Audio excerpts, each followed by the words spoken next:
आपका दिमाग क्या है? यूट्यूबर पकड़ना है, न्यूज वाले को पकड़ना है, 4 PM संजय शर्मा का बंद करना है, राजीव निगम का फेसबुक बंद करना है, मुकेश मोहन पे मुकदमा करना है। खाली आपको अपने विरोधियों का गला घोटने के अलावा दिन रात कोई काम नहीं है। 20,000 करोड़ रुपए के लेके नीरव मोदी मेहुल चौकसी भाग गया, 6,000 करोड़ रुपए लेके नितिन संदेशरा भाग गया, 2,500 करोड़ रुपए लेके ललित मोदी भाग गया। ये बड़े बड़े जो हजारों करोड़ रुपए के लुटेरे थे, हिंदुस्तान से भगाया किसने इनको? आपने भगाया।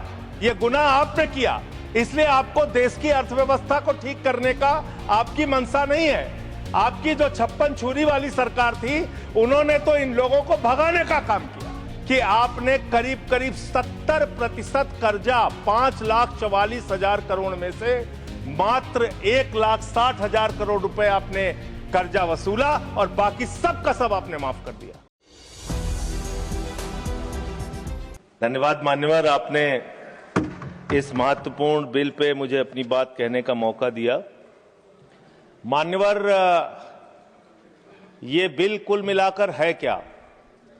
बड़े बकाए कर्जदारों को, जो बड़े बड़े कर्जा लेके बैठे हुए लोग हैं, उनको आप संरक्षण देने का काम इस बिल के माध्यम से कर रहे हैं। और मैं इसको इस रूप में भी कहूंगा कि बैंकों में आम आदमी का पैसा जमा है मान्यवर, किसान का, मजदूर का, कर्मचारी का लाखों करोड़ रुपए जमा रहता है। वो पैसा आप गरीब आदमी को नहीं देते, उनके रोजगार के लिए नहीं देते, MSME सेक्टर के लिए नहीं देते। वो पैसा उठा के आप अपने चंद पूंजीपति मित्रों को दे देते हैं, जिन मित्रों से आप पीछे से चंदा लेते हैं और धंधा देते हैं, उन मित्रों को आप पैसा दे देते हैं।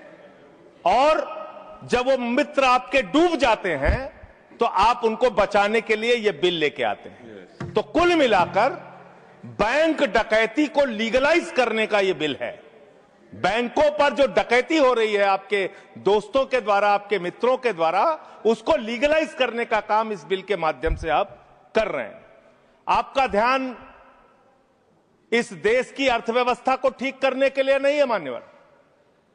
मैंने पूरी डिबेट सुनी लोकसभा की, खाली एक चीज बताई जा रही है, ये लोन पहले का है, ये लोन पहले का है, ये लोन पहले का है। लेकिन मैं आपसे पूछना चाहता हूं, जब आपकी सरकार बनी तो आप तो कह रहे थे हमारी 56 छुरी वाली सरकार है, हम एक एक आदमी से डंडा मार मार के वसूली करेंगे, सबसे पैसा लेंगे, कोई भागने नहीं पाएगा। लेकिन आपके राज में, मोदी जी के राज में 9,000 करोड़ रुपए लेके विजय माल्या भाग गया, 20,000 करोड़ रुपए के लेके नीरव मोदी मेहुल चौकसी भाग गया, 6,000 करोड़ रुपए लेके नितिन संदेशरा भाग गया, 2,500 करोड़ रुपए लेके ललित मोदी भाग गया। ये बड़े बड़े जो हजारों करोड़ रुपए के लुटेरे थे, हिंदुस्तान से भगाया किसने इनको? आपने भगाया। ये गुनाह आपने किया, इसलिए आपको देश की अर्थव्यवस्था को ठीक करने का आपकी मंशा नहीं है। आपकी जो 56 छुरी वाली सरकार थी, उन्होंने तो इन लोगों को भगाने का काम किया, इन लोगों को निकालने का काम किया, सेफ पैसेज देने का काम किया। देश की जनता लूटी गई, बैंकों को आपने खाली करने का काम किया। और ऑथेंटिकेट करते हुए मैं आपको बताऊंगा मान्यवर, ये आपका लोकसभा में दिया गया सरकार का उत्तर है, मेरे घर पे नहीं बना। इसमें आप लोगों ने साफ तौर पे बताया है कि आपने करीब करीब 70% कर्जा 5,44,000 करोड़ में से मात्र 1,60,000 करोड़ रुपए आपने कर्जा वसूला और बाकी सब का सब आपने माफ कर दिया। ये तो बड़ी अच्छी स्कीम है आपकी, बहुत अच्छी स्कीम है। यही स्कीम आप किसानों के लिए लाइए, यही स्कीम आप मजदूरों के लिए लाइए, रेहड़ी पटरी वालों के लिए लाइए, छात्रों के लिए लाइए, छोटे दुकानदारों के लिए लाइए। और कहिए कि अगर 1 लाख रुपए किसी किसान का बाकी रहेगा, 30,000 रुपए दे दे, उसका बाकी कर्जा माफ। कहिए कि अगर 1 करोड़ रुपए किसी दुकानदार का, छोटे व्यापारी का माफ रहेगा, बकाया रहेगा, उससे 30 लाख रुपए लेके 70 लाख रुपए माफ। क्योंकि यही काम तो किया है आपने। आंकड़े पढ़ रहा हूं मान्यवर, ध्यान से पूरे देश को सुनना चाहिए क्या है आपकी असलियत। आपने भूषण स्टील का 54,000 करोड़ रुपए कर्जा बकाया था, 42,000 करोड़ रुपए आपने वसूला, 23% आपने माफ किया। एसआर का, भूषण स्टील का 57,000 करोड़ रुपए बकाया था, 35,000 करोड़ वसूला, 38% आपने माफ किया।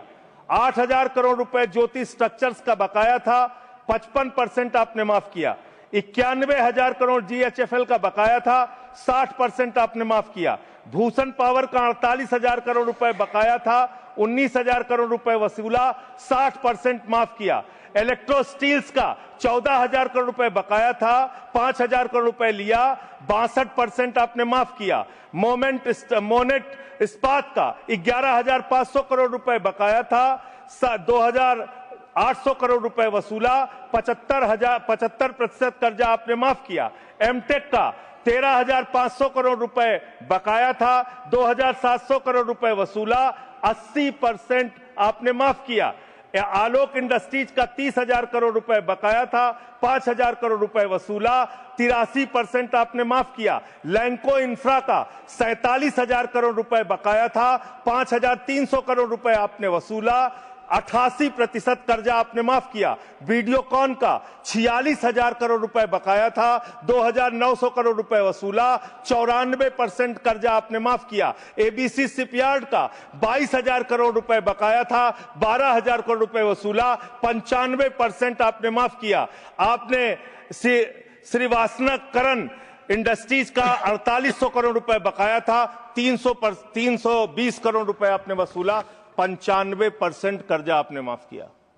मान्यवर, अभी हमारे मित्र पूछ रहे थे हेयर कट क्या है, हेयर कट क्या है, हेयर कट क्या है। हेयर कट का तो मतलब था मामूली सी छूट देनी है, ज्यादा वसूलना है। आपने तो पूरा गर्दन कट कर दिया, पूरा गर्दन कट, यानी कि बड़ा हिस्सा कर्जे का माफ कर दिया और मामूली हिस्सा कर्जे का आपने वसूला।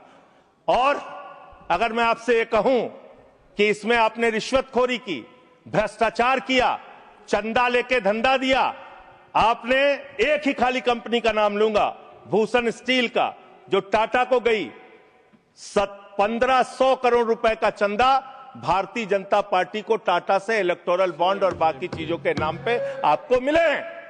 आप पैसा ले लेके इन लोगों का बड़ा बड़ा कर्जा माफ करवा रहे हो, रिश्वत ले लेके इन लोगों का बड़ा बड़ा कर्जा आप माफ करवा रहे हो। आपका ध्यान देश की अर्थव्यवस्था ठीक करने में नहीं है, पूंजीपतियों को खाली हर तरह से फायदा पहुंचाने में है। एक गाना था मान्यवर, तू जहां जहां चलेगा मेरा साया साथ होगा। मोदी जी की हालत यही है। मोदी जी गाना बनाए हैं, मैं जहां जहां चलूंगा अडानी का ठेका साथ होगा। ये क्या है? ये क्या है? बांग्लादेश की यात्रा किया 2015 में, अडानी को ठेका मिल गया। श्रीलंका की यात्रा की 2021 में, अडानी को वहां ठेका मिल गया। तंजानिया की यात्रा की 2023 में, अडानी को वहां ठेका मिल गया। केन्या की यात्रा की 2023 में, अडानी को वहां ठेका मिल गया। नेपाल की यात्रा की 2023 में, अडानी को वहां ठेका मिल गया। मलेशिया में 2017 में यात्रा की, अडानी को वहां ठेका मिल गया। 2018 में सिंगापुर की यात्रा की, अडानी को वहां ठेका मिल गया। सर दिखाई नहीं पड़ रहा हूं मैं सर, अडानी को वहां ठेका मिल गया। वियतनाम की यात्रा की 2024 में, अडानी को वहां ठेका मिल गया। इजराइल की यात्रा की 2017 में, अडानी को वहां ठेका मिल गया। तू जहां जहां चलेगा मेरा साया साथ।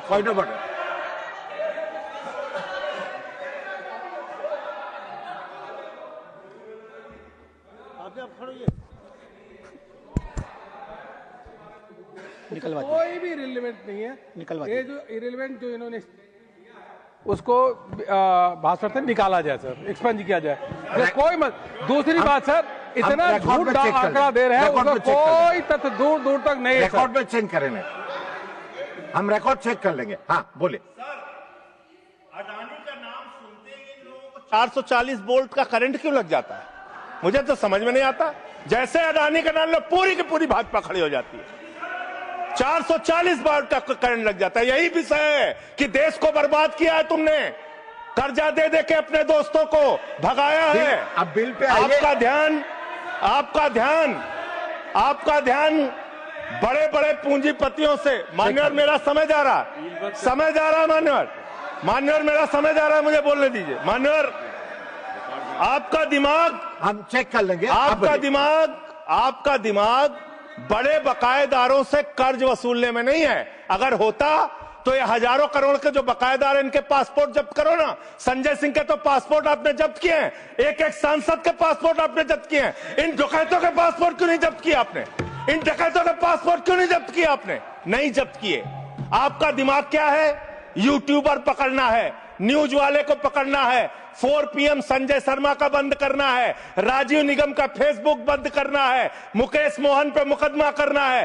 खाली आपको अपने विरोधियों का गला घोटने के अलावा दिन रात कोई काम नहीं है। खाली आपको अपने चंद पूंजीपतियों को फायदा पहुंचाना है। देश की जनता भाड़ में जाए, कोई मतलब नहीं आपको। नोटबंदी करके आपने देश की अर्थव्यवस्था को बर्बाद किया। आपने एक अपने पूंजीपति दोस्त को हिंदुस्तान की सारी संपत्ति देके देश को बर्बाद किया। आप सिर्फ देश को लूटने वाले लोग हो। आप देश को लूटने का और भ्रष्टाचार करने का और उनसे चंदा लेकर धंधा देने का काम कर रहे हैं। मान्यवर, इस बिल का मैं पूरी तरीके से विरोध करता हूं। अंतिम बात कह के खत्म करूंगा। मान्यवर एनसीएलटी की बड़ी चर्चा हुई।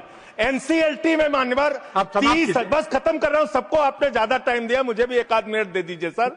एनसीएलटी में 30,000 केस पेंडिंग है सर, और 270 दिनों में एनसीएलटी को केस का निराकरण करना होता है। एनसीएलटी तो भ्रष्टाचार का गढ़ बन गया है। उनके पास ऊपर से फोन जाता है नेताओं का, इसका इतना माफ कर दो, उसका उतना माफ कर दो। ये अंतिम वाक्य चीफ जस्टिस का मैं बोल के अपनी बात खत्म करूंगा। 48,000 करोड़ रुपए अनिल अंबानी का बकाया था, 430 करोड़ रुपए में सेटलमेंट हो गया।